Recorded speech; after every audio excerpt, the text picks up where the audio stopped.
Hi and welcome to my first YouTube video. Today we're going to make shortbread. The recipe makes 6, but you could double it to make 12. I'm using 63 grams of butter, 28 grams of caster sugar and 100 grams of plain flour. First I'm going to put the butter and the sugar into a food processor and blitz it until it's well combined. You can use a whisk for this part if you want. It should look like this.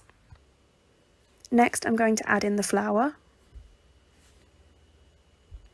Blitz that together until it's combined.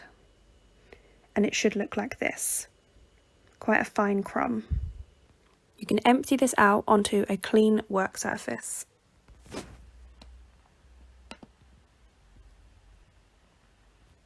You can begin to gently bring the dough together.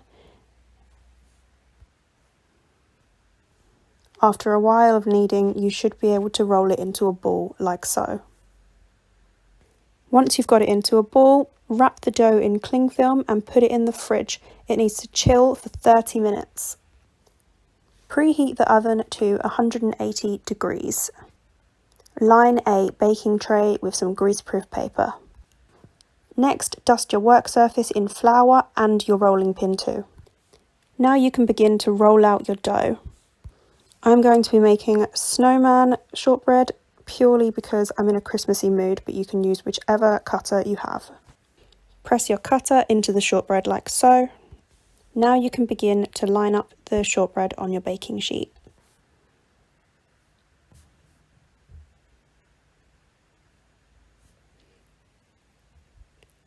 Once you've finished cutting out your shortbread, you'll need to sprinkle them with a light dusting of caster sugar. They'll be going in the oven for around 10 minutes or until they look golden. Once you've got them out of the oven, leave them on the tray for 10 minutes to cool down. Transfer to a wire rack and they're done. Thanks for watching. I hope this was easy to follow along. Make sure you subscribe so that you're first to know when my next video is out.